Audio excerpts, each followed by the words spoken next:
Today on Locked On Red Wings, disappointing global series for Detroit as they blow a lead against the Leafs, only getting one of a possible 4 points. You're Locked On Red Wings, your daily podcast on the Detroit Red Wings, part of the Locked On Podcast Network, your team every day.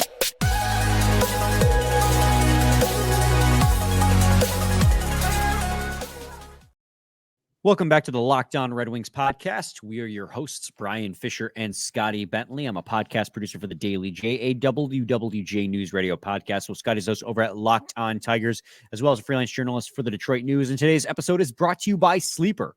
Download the Sleeper app and use promo code Locked On NHL to get up to a $100 match on your first deposit. Terms and conditions do apply. See Sleeper's terms of use for details.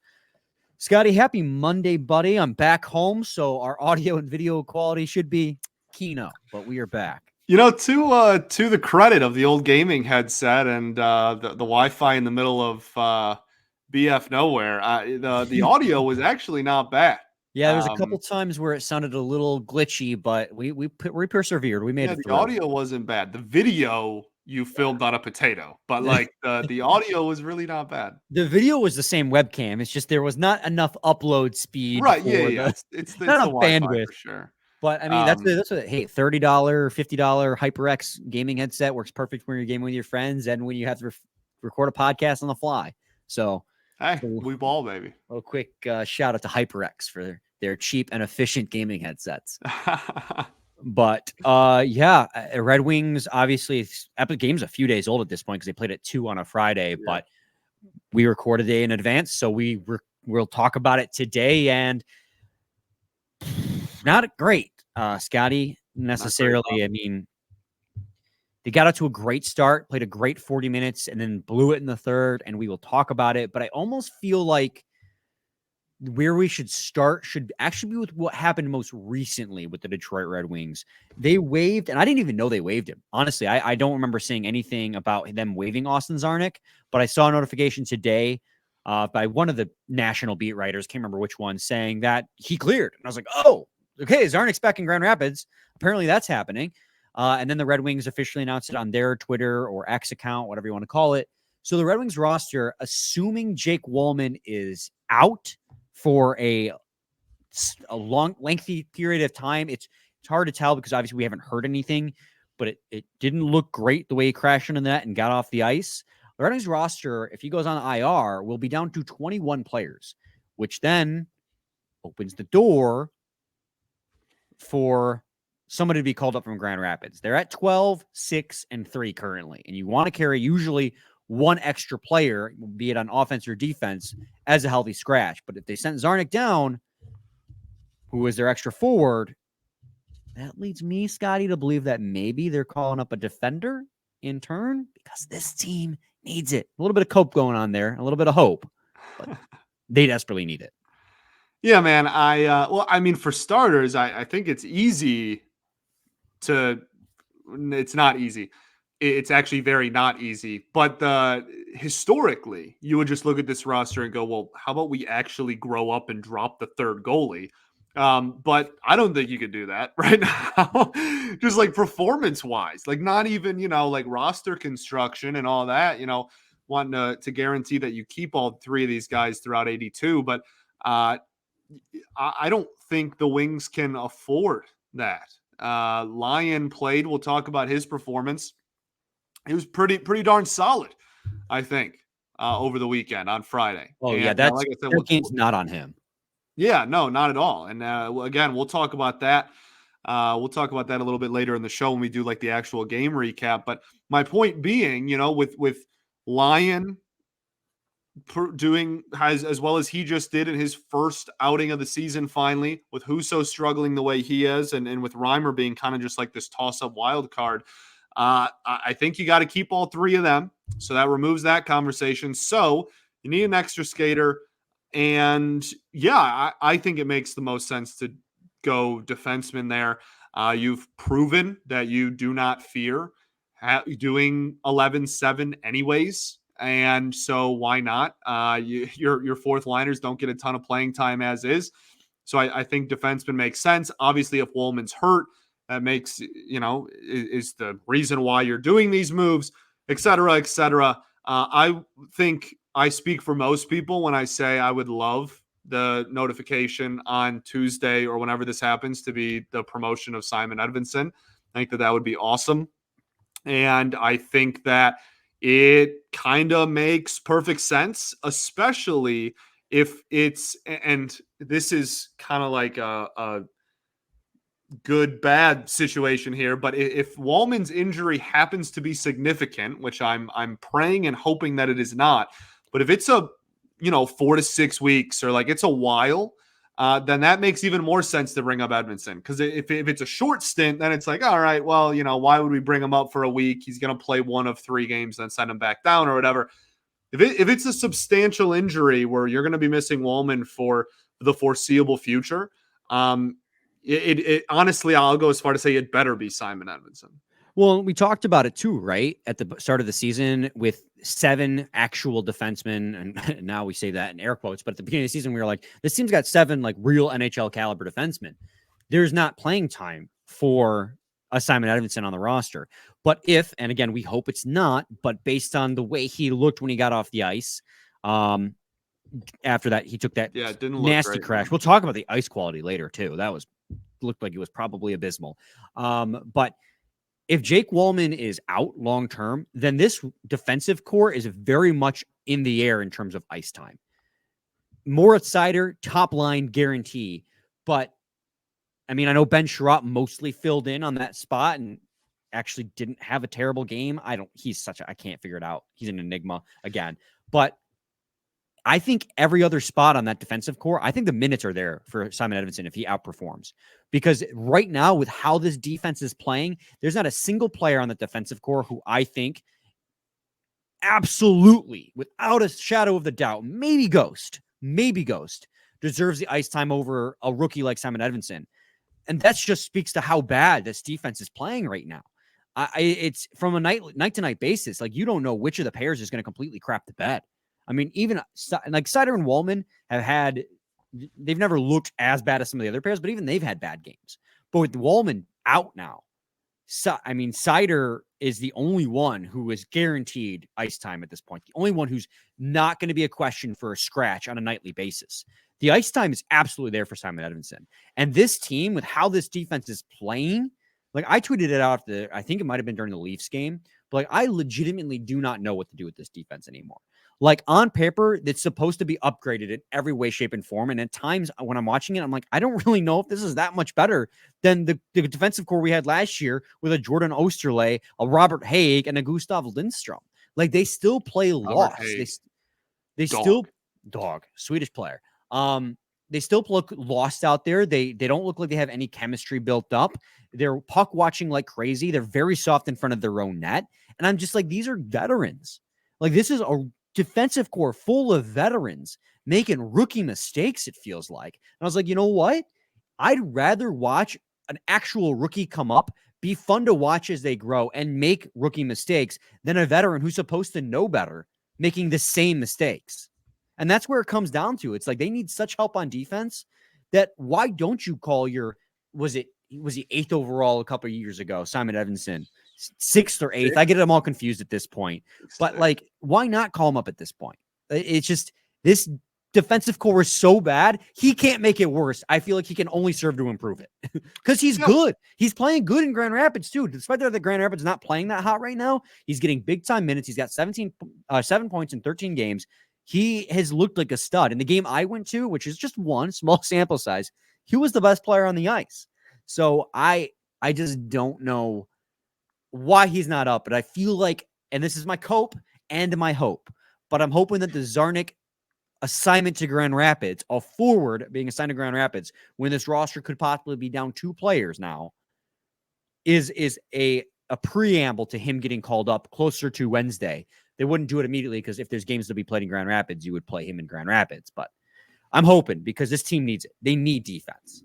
Yeah, to me, it's not rocket science. Like at the end of the day, who gives you the higher ceiling, right? Like in this entire organization, who's the one player you could call up to give you the highest ceiling to help your defense? That is objectively, the answer is Simon Edvinsson. So, and the minutes are there, dude. Like there's, yeah, no, well, it not only is it there just in terms of like Walman's hurt, so obviously there's going to get stuff shuffled around, but just in practice, looking at what we've seen so far this season, I mean, there's been so much shuffling, and like everybody's like eating, right? Like everybody's getting not eating necessarily in performance, but like everybody is getting opportunities, right? Everybody is getting plenty of minutes and opportunities. And again, that really just brings up my initial point, which was if Walman, if this is even remotely long term, you better bring up somebody that you're comfortable being on the roster, long term. It isn't just like a placeholder or a filler. And I think Edvinsson is very much that. So. Absolutely. So when we return, we're gonna take a quick short break, and when we return, we're gonna get into the game against the Leafs itself. They blow a 2-0 lead, lose 3-2 in the second. Fun. Good Lord. They lost 3-2, guys, against the Leafs. So we'll break down that game in segments 2 and 3. So stay tuned. Passion, drive, and patience. What brings home the winning trophy is also what keeps your ride or die alive. eBay Motors has everything you need to maintain your vehicle and level it up to peak performance. From superchargers, roof racks, and exhaust kits, LED headlights, and more. Whether you're into speed, power, or style, eBay Motors has got you covered. With over 122 million parts for your number one ride or die, you'll always find exactly what you're looking for. And with eBay Guaranteed Fit, your part is guaranteed to fit your ride every time or your money back. Because with eBay Motors, you're burning rubber, not cash. With all the parts you need at the prices you want, it's easy to turn your car into the MVP and bring home that win. Keep your ride or die alive at ebaymotors.com. Eligible items only. Exclusions apply. eBay Guaranteed Fit is only available to U.S. customers. Segment 2, Locked On Red Wings podcast. Scotty, let's get into the game against the Toronto Maple Leafs. Obviously, the Red Wings lost. You all know that by now, 3-2. They blow a 2-0 lead and walk away from Sweden with one of a possible 4 points. A really deflating global series for the Detroit Red Wings, and very important 2 games against divisional opponents as well. And I mean, I've said my gripes about the scheduling of it for the Red Wings. I think it's a little bit BS, but you still got to show up, play the games, and win. And, for different reasons, they didn't get these wins. I will say, Scotty, I do think that for the first 40 minutes of this hockey game, they played very well. And especially at 5-on-5, pretty much actually exclusively. That's what I'm looking for. Exclusively at 5-on-5. Because their power play continues to struggle. But the same could be said against the Ottawa Senators game. I mean, one of the biggest complaints that we've had in recent weeks is that their 5-on-5 hasn't looked good. They seem to have at least figured that out to a degree. I thought for all 60 minutes against the Senators, they were the better team at 5-on-5. The puck just wasn't going in the net, and then penalties and defensive lapses cost them that game in the end. Even though they made the comeback, it ultimately cost them that game. In this game, they were the better 5-on-5 team the first 40 minutes, and they got out to a 2-0 lead. I thought that coupled with the top and fourth line on offense were the brightest spots in this game. And Alex Line. Yeah, I completely agree. I think that man, it's so frustrating. It is. We've been begging them to get off to a hot start, score the first goal, right? Get off to an early lead, take some of the pressure off of like the backing yourself into a corner where like you need to play well in the third period to make it a game. And they finally did that. And here we are, same conversation. It's become a meme at this point. Like they can't play for 3 whole periods. Like, you know what I mean? Like if it's not the first, it's the third. And it's so consistently been periods 2 and 3, they play better. Specifically period 3, they play really well. The first period, they get off to a slow start. And then this one's just the complete opposite because, screw you. That's why. Like, it's so deflating and so demoralizing. It really is. I mean, They really brought it to the Leafs. We talked a lot in our keys to the game about how the one thing you really need to do to seal a win in this one is shut down their top six. And they did that for the first 40 minutes. The Leafs couldn't get anything going. We also said you got to convert on the power play, and they continue to struggle with that. I mean, if we talk about the things that really cost them this game in the end, I do think the grind of playing back-to-backs had a lot to do with that third period. The Toronto Maple Leafs began to really bring the pressure in the third period, and being down a defenseman, only rotating 5 D-men after the Jake Walman injury, really started to grind on them in the defensive zone. So as time went on and those long shifts continued with just continued Leafs pressure, I could see it coming from a mile away. But also they were just playing so conservative in the third period. They were not being aggressive in their own defensive zone whatsoever. And that might also be partly scheme, which they got to not do that. Like, this team has such, and that's why I think tomorrow we're gonna have a conversation about concern level, because it feels like every single game, for one reason or the other, we talk about continuing bad trends this team has gotten on since their 5-game win streak to start the season. Now, a lot of it, but one of their main problems they've continued to have is the failure to close out games, blowing leads late. They did it again in this one.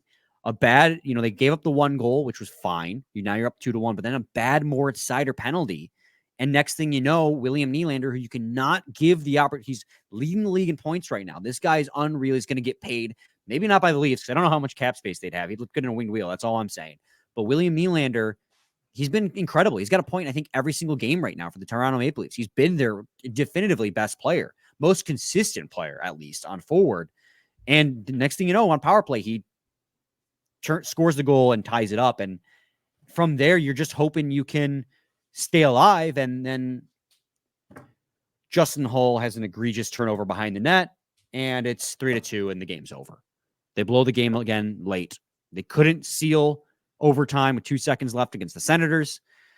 And with, I think, less than 3 minutes left in this game, maybe 4 minutes, they allow a goal against the Leafs, and you walk away with 1 out of a pot. Like, honestly, they could have, at very minimum, gotten 2.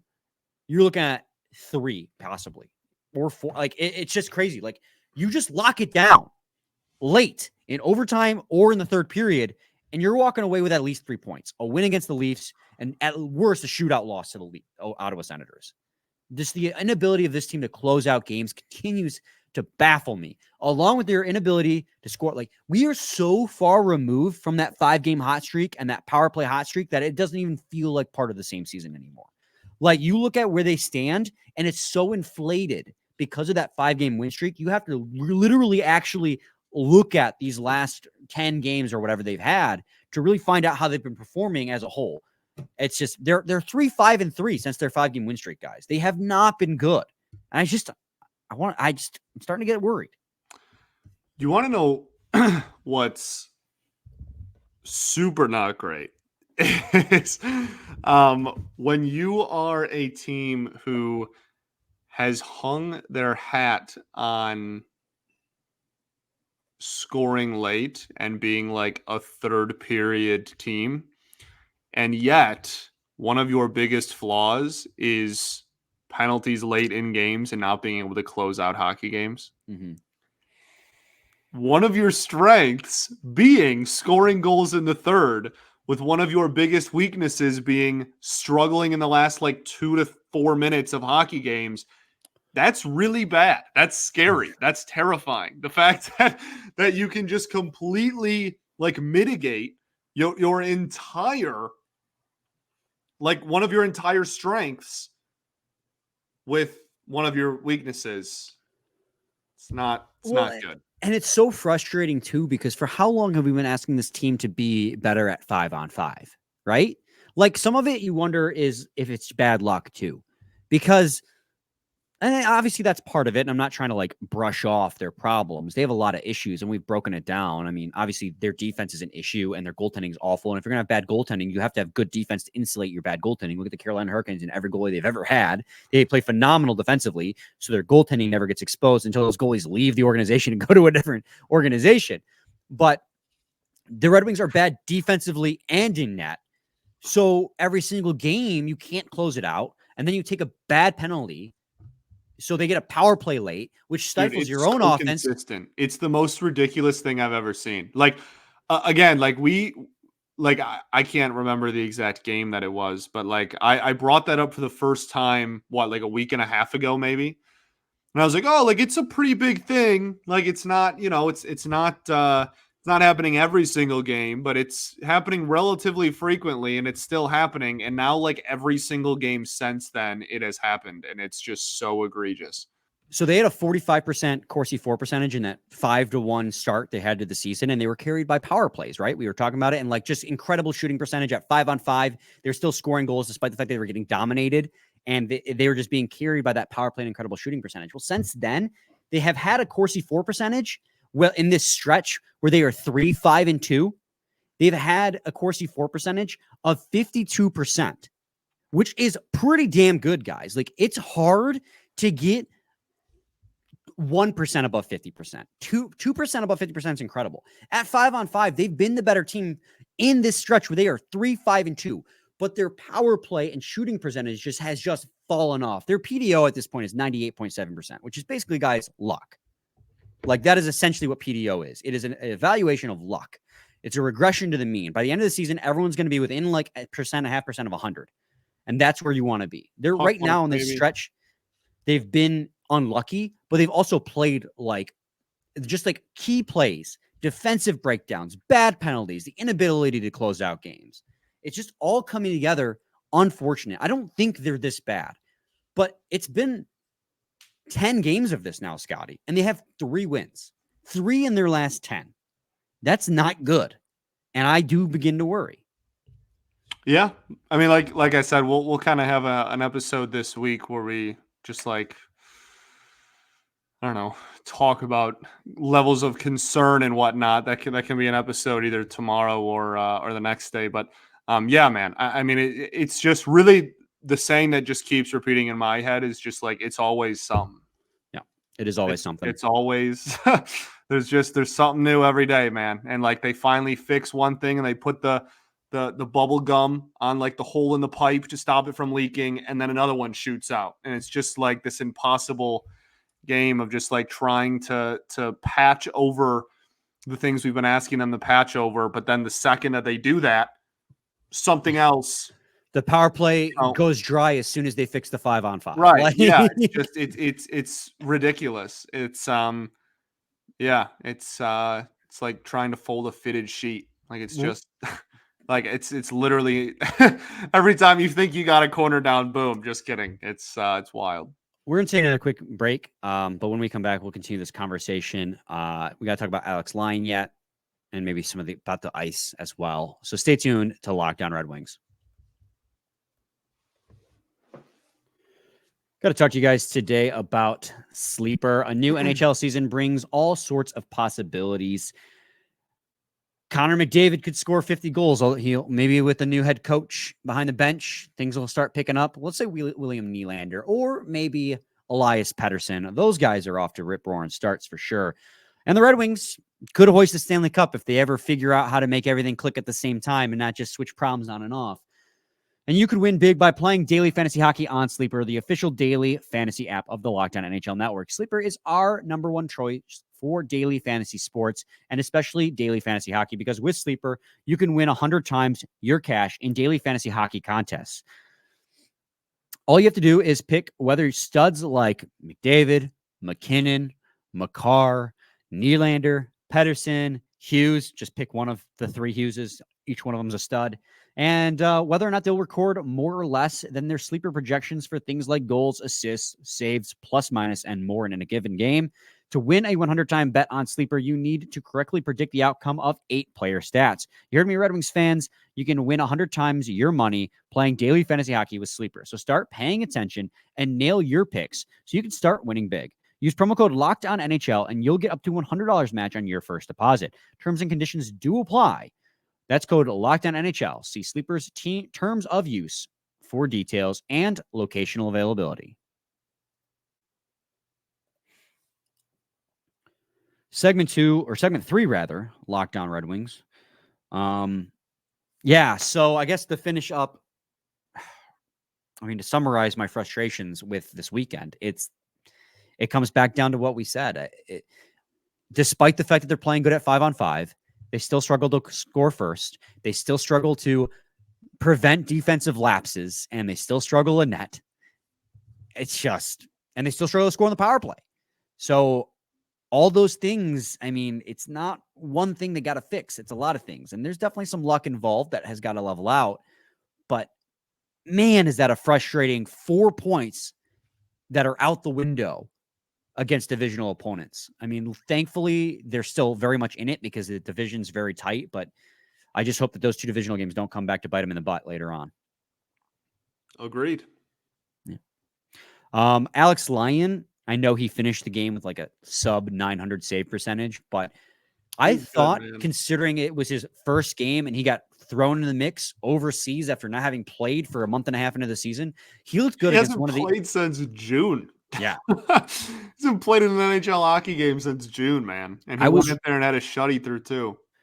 I was really impressed with him against one of the NHL's premier scoring teams. Granted, the Red Wings did a good job through the first 40 at stifling that talent. In the third period, it finally broke through. But I definitely did see some rust online, a little bit of scrambling here and there to make saves, but he made some big time saves and didn't give up rebounds. And that's something I think this team's really struggled with in net, is not giving up juicy rebounds. And he didn't do that. And I mean, we talk a lot about riding the hot hands, and, you know, it's hard to consider a loss a hot hand, but out of the 3 goalies we've seen most recently, he's giving you the most solid performance. And if you're alone and you've been preaching, give the goalie who's playing the best the ice time, I say trot him back out there. I know they still are committed to Husso, thinking he's the starter. I don't know how long he's going to be out with the baby. But I say give Lyon as many chances he can take until he proves that he's not the goalie, right? I mean, that's going to be the biggest issue in that for the Red Wings. It is kind of what it is at this point. You know, we can do things to help fix the defense. I think the forward depth, honestly, I think the forward depth's been overall fine. I think Rasmussen's out to a slow start. But I think we've been given pretty much what we were expecting out of the forward group.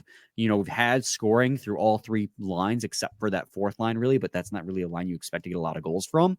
So it's really just that goaltending where it is what it is, you know, that you're not going to have good goalies this year. Yeah. I mean, it's certainly been a or at least consistent. Yeah. It's been a frustrating start to the season in that regard for sure. I mean, I've been banging the drum to try to get this dude in a hockey game for like 3 weeks now. So I'm glad that we finally got to see him. I think he was fine. Obviously the 3rd period, not as great as the first 2, but I think that, you know, like you said, a lot of that was just opportunities spiking up. And even if you're, you know, like, we're the goalie defenders, like, even if you like hate his performance or whatever, is it significantly worse than what we've been getting out of the other 2? Like, no, certainly not. So that's exactly it. It's like, there's no goalie right now that's like, that's the guy. And that's the biggest problem. So if you're going to continue rostering all 3 and you're going to continue having the starter and like the main workhorse have a sub 900, then like, maybe we sprinkle in Alex Lyon a little more, man. I don't know. Like I'm not expecting this dude to have a 950, right? Like I'm not expecting Alex Lyon to go out there and like take over the reins as the starter or something. But like, I would much rather give opportunity to other people than just continue bashing our head against the wall and watching the goaltending that we've seen so far. Reimer has more good games than bad up to this point. I'm fine with playing him. I don't know what kind of schedule they have him on and like how many games they're comfortable playing, but I'm assuming they're not going to ride a 40-year-old into the ground. Like I think added a few years onto him there, but I mean, yeah, he's not 40, sure, exaggerating a little bit, I guess, but like he's close. So yeah, man, it's just like I'm a lot more. I would like to see Lyon more than once every 2 months. Yeah, no, I'm right there with you. I mean, again, Lalone said he's going to ride the hot hand. He said the reason he couldn't get Lyon into games is because Reimer was playing really well. Because they're committed to Ville Husso getting the bulk of the workload, and so they're going to sprinkle those other guys in. But Reimer was playing well. Well, Reimer hasn't played well the last couple of games. Lyon just had a good game against one of the best scoring teams in the NHL. Put him back in the net. Let's see. Let's keep rolling Lyon until again he proves that Reimer should get a start. It's that simple. You know what's crazy about this game, Scotty? So the Red Wings in the first period had a 52% share of the Corsi, a 54% share of the Fenwick, 50% in the second for Corsi. The expected goals for percentage in the first and second were 51 and 59 for the Red Wings.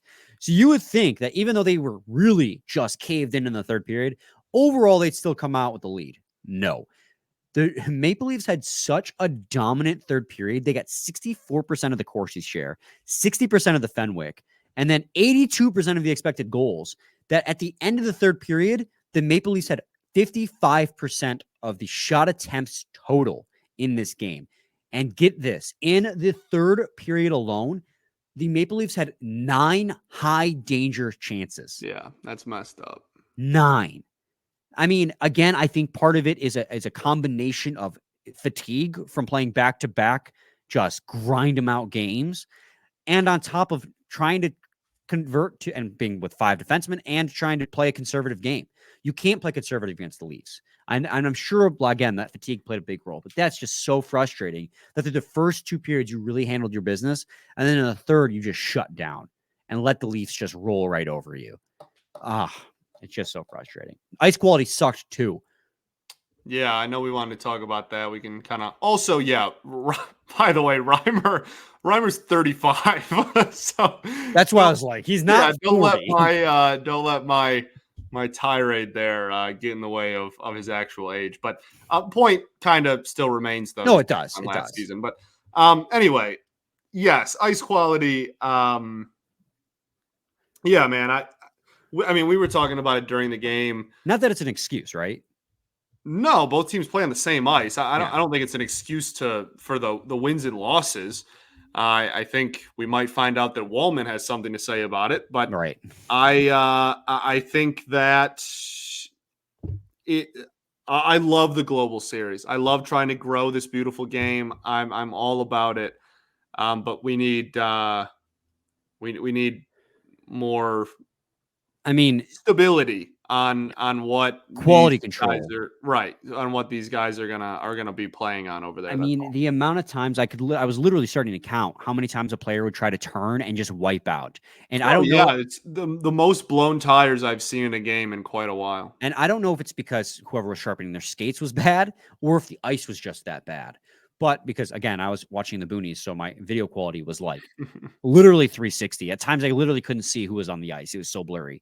But like, if you watch Jake Walman's crash, you know, he tried to take some strides and then he wiped out and crashed in the net super awkwardly. I mean, the ice quality did not seem superb either. And then the last thing I wanted to say, and I hate to tack this on at the end, I feel really bad because we've just been bagging on the Wings. Raymond had a really nice 2 games in Sweden. Yeah, man. He was feeling himself. Sure did. He was all over the place. Obviously, he had 2 home goals. Crowd, baby. Yeah, I mean, he started the comeback against the Ottawa Senators, and then he got the second goal to give them the 2-0 lead in the second period, an absolute ripper off the post. Raymond had a really good Sweden Global Series, and I hope that kickstarts him to being a little bit more productive. He's always done the things away from the puck. He's always been the playmaker, but getting him on the score sheet is going to be just as important for that top line, especially as Larkin clearly continues to battle through something. And then DeBrinket's starting to get the motor going too. He had 2, I don't think he didn't score against the Leafs, but he had a goal against the Senators and a goal in the game before that as they continue to start to churn again. I thought that top line was beginning to like gel again this global series. It's just about getting the numbers, right? I thought in the game against the Leafs, before they began to get caved in, they were looking pretty strong. But then they got caved in and everyone looked bad. Justin Holl, why did you try to make a blind behind your back pass and just turn it over to Tyler Bertuzzi? I will never know. Where was Oli Mata? Oh, probably, you know, along the boards, not in front of the net. I mean, just stop. Have someone parked in front of the net and lifting sticks. I don't get it. Tyler Bertuzzi's goal happened because somebody just went down to his knee and redirected the puck. Why was nobody lifting his stick? Why does nobody take a man in front of our own net? Anyways. This defense, man, we need something to change. Agreed. They're so soft in front of their own net. It's so frustrating. Agreed. All right. That's enough tirading for the day. The Red Wings don't play again until Wednesday, which sucks for us because we've had 2 long breaks in the last 2 weeks. But I think it's good for the rest of the NHL because Red Wings were ahead of the other teams in terms of games played give the NHL and the division time to catch up. So you get a better sense of where the team will stand come Thanksgiving. But this Wednesday game, I think against the Devils, is going to be huge because we all know about American Thanksgiving and what people say about it. So good turkey. And something about making the playoffs. So they need those 2 points desperately. Not that it determines who makes the playoffs, but anyways, got any final thoughts? We ball. We'll be back with a new episode tomorrow. Stay tuned for that. Same time, same place. It's your team every day. Every day.